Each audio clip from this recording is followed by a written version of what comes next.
만일 내가 지체하면 너로 하여금 하나님의 집에서 어떻게 행하여야 할지를 알게 하려 함이니 이 집은 살아계신 하나님의 교회요 진리의 기둥과 터니라.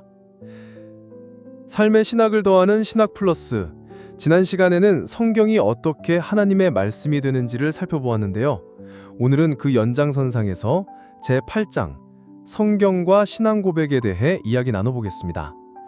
성경이 있는데 왜 신앙 고백이 따로 필요할까 의문을 가지는 분들이 계실 텐데요.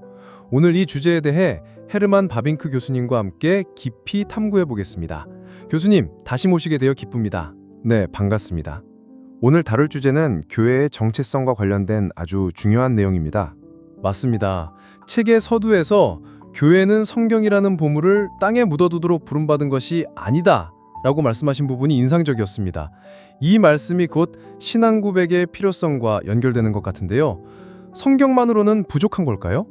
교회가 신앙 고백을 작성하고 고백해야 하는 이유는 무엇인가요? 성경은 그 자체로 완전하고 충분한 하나님의 말씀입니다. 하지만 교회는 그 말씀을 올바로 이해하고 선포하고 변호해야 할 사명이 있습니다. 신앙 고백은 바로 이 사명을 감당하기 위한 필수적인 도구입니다. 초대교회 시절부터 유대주의나 이교 철학에서 비롯된 수많은 이단 사상이 교회 안으로 들어왔습니다. 대표적으로 예수님의 신성을 부인했던 에비온주의나 반대로 예수님의 인성을 부정했던 영지주의나 가연설 같은 이단들을 말씀하시는 거죠? 그렇습니다. 말씀하신 그런 오류들 앞에서 교회는 우리가 믿는 바는 이것이다 라고 명확하게 선언해야만 했습니다. 신앙 고백은 성경의 진리를 요약하고 이단 사상으로부터 교회를 보호하는 울타리 역할을 하는 것이죠. 디모데전서 3장 15절에서 교회를 진리의 기둥과 터라고 말한 것처럼 신앙 고백은 교회가 이 세상 속에서 진리를 굳건히 붙들고 지지하는 방식입니다. 신앙 고백이 성경 위에 있는 것이 아니라 오히려 성경의 진리를 지키기 위한 방패와 같은 역할을 한다는 말씀이시군요. 이 부분은 좀 더 설명이 필요해 보이네요. 많은 분들이 신앙 고백을 인간이 만든 전통으로 여기고 성경의 권위를 침해한다고 오해하기도 하거든요. 맞습니다. 그것은 중대한 오해입니다. 신앙 고백은 결코 성경과 동등한 권위나 성경을 대체할 수 없습니다. 오히려 신앙 고백의 권위는 그것이 얼마나 성경의 가르침에 충실한지에 달려 있습니다. 신앙 고백은 성경이라는 유일한 기준에 따라 언제든지 검토되고 수정될 수 있는 2차적인 규범입니다. 하지만 성경의 핵심 진리를 체계적으로 정리해 줌으로써 모든 성도가 같은 믿음 안에서 하나가 되고 다음 세대의 신앙을 바르게 전수하는 데 결정적인 역할을 합니다. 개인의 주관적인 성경 해석이 나올 수 있는 혼란을 막아주는 중요한 안전장치이기도 하고요. 그렇군요. 신앙 고백은 성경의 권위를 지지하고 교회의 신앙을 보호하며 통일성을 유지하게 하는 중요한 도구라는 말씀이네요. 책에서는 사도신경과 같은 초기 신앙 고백들이 어떻게 형성되었는지 역사적으로 설명하고 계시는데 특히 예수님에 대해 어떻게 생각하십니까? 라는 질문이 초기 교회의 가장 중요한 질문이었다고 하신 부분이 흥미로웠습니다. 네, 그렇습니다. 초기 교회의 신앙 고백 형성사는 예수 그리스도는 누구신가? 라는 질문에 대한 답변의 역사라고 해도 과언이 아닙니다. 에비온주의자들은 예수님의 신성을 부인하며 예수님을 뛰어난 인간 선지자 정도로 격하했고 영지주의자들은 예수님의 인성을 부정하며 신적인 존재가 잠시 인간의 몸을 입은 것처럼 가르쳤습니다.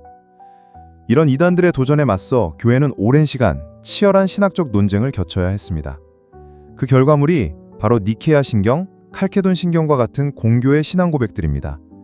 이 신앙 고백들은 예수 그리스도께서 참 하나님이시며 동시에 참 인간이시고 한 인격 안에 두 본성을 가지셨다는 성경의 신비를 정교하게 담아냈습니다. 이로써 기독교 신앙의 핵심을 지켜낼 수 있었던 것이죠. 기독교의 핵심 진리가 그냥 주어진 것이 아니라 수많은 신앙의 선배들의 치열한 고민과 기도의 선물이라는 사실에 숙연해집니다. 그런데 교수님, 이렇게 사도신경과 같은 보편적인 신앙 고백을 공유했음에도 불구하고 교회는 왜 동방교회와 서방교회로 또 이후에는 카톨릭과 개신교로 나뉘게 되었을까요? 안타까운 역사입니다.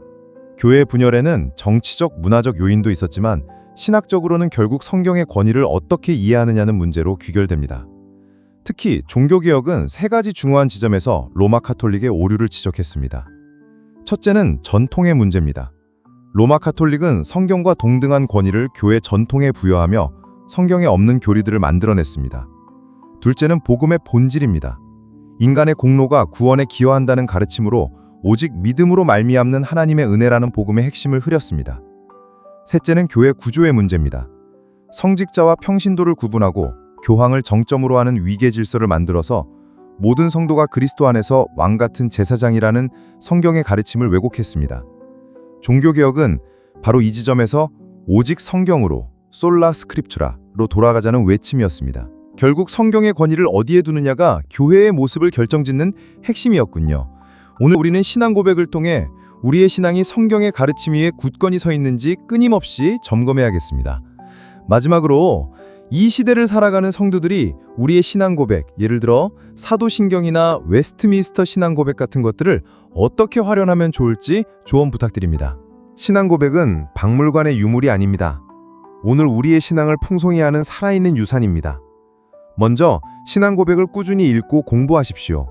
신앙 고백은 성경의 핵심 교리를 체계적으로 정리해 놓은 훌륭한 신학 교과서입니다. 혼자 읽기 어렵다면 교회 공동체와 함께 배우는 것이 좋습니다.